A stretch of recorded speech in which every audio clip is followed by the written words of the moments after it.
दिनों पहले मैंने आप सबसे कहा था कि 2024 के रथ यात्रा में बड़ा अनहोनी होने वाला है और यदि ऐसा हुआ तो समझ जाना कि भयंकर विनाश का आरंभ होने वाला है। 7 जुलाई से विश्व प्रसिद्ध पूरी धाम का रथ यात्रा उत्सव आरंभ हो चुका है। तीनों रथ मां गुंडीचा जी के मंदिर में भी पहुंच चुके हैं, परंतु 9 जुलाई की शाम कुछ ऐसा हुआ जो पिछले 5000 सालों में नहीं हुआ था। जब बड़े प्रभु बलभद्र रथ पर से नीचे उतर रहे थे तब अचानक उनका संतुलन बिगड़ा और मुंह के बल नीचे गिर गए।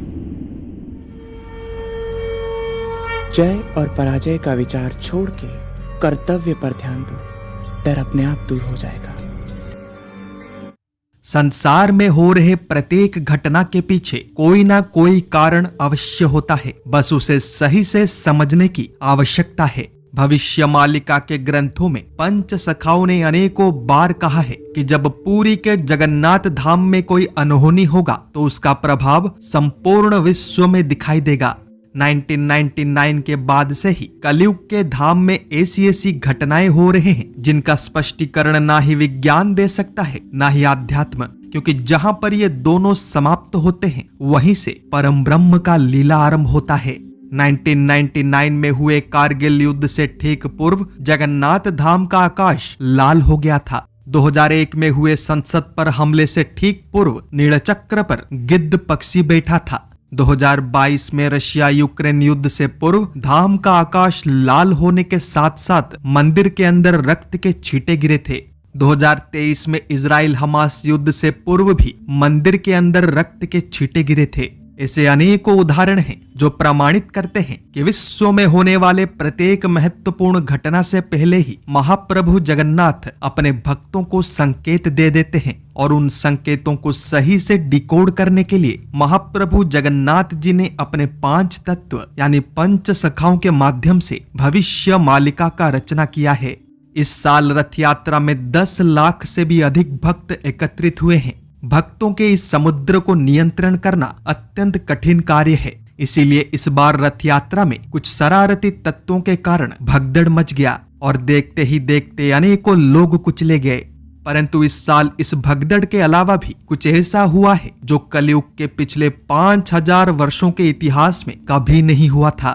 21 जून 2024 YouTube वीडियो एपिसोड 1146 में मैंने आप सबसे कहा था कि इस साल रथ यात्रा में बड़ा अनहोनी होने वाला है और यदि ऐसा हुआ तो भारत समेत पूरे विश्व में तबाही मचने वाला है। वीडियो का लिंक डिस्क्रिप्शन में है, प्रमाण के लिए देख सकते हैं। अनेकों लोगों ने इसी भविष्यवाणी को लेकर मजाक उड़ाया था, गाली भी दिया था, परंतु परिस्थितियों को बदलने में अधिक समय नहीं लगता। 7 जुलाई के दिन से विश्व प्रसिद्ध पूरी जगन्नाथ धाम के रथ यात्रा का आरंभ हो चुका है। तीनों रथ नियम अनुसार मां गुंडीचा जी के मंदिर में भी पहुंच चुके हैं, परंतु 9 जुलाई की शाम जब बड़े प्रभु बलभद्र रथ पर से नीचे उतर रहे थे तब अचानक उनका संतुलन बिगड़ा और मुंह के बल नीचे गिर गए।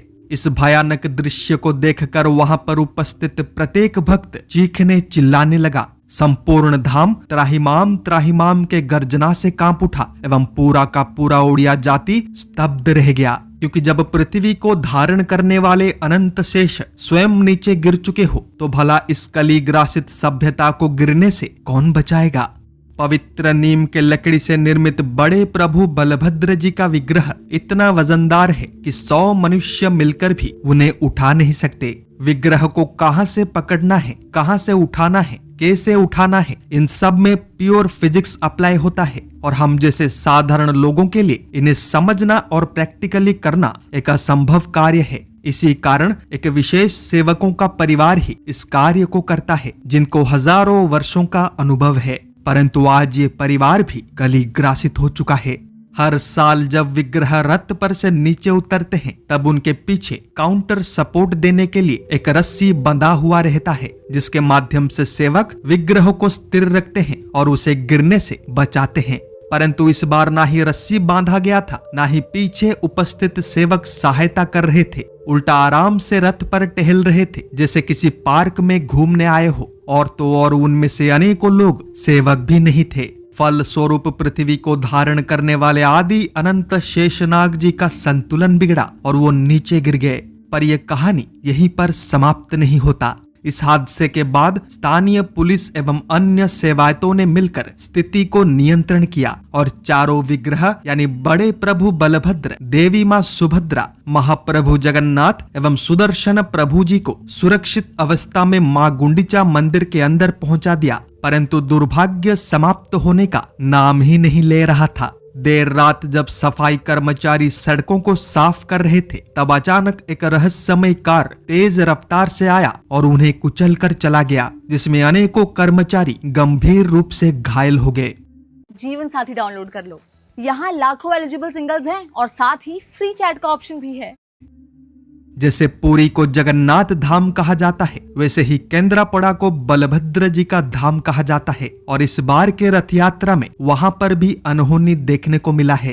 केंद्रापड़ा के विश्व प्रसिद्ध बलदेव जीव जी के रथ यात्रा के दौरान बलभद्र जी का रथ अपना संतुलन खो बैठा और सड़क के एक साइड की ओर मुड़ गया। बाद में रेलवे के इंजीनियर्स को आकर उसे सही करना पड़ा।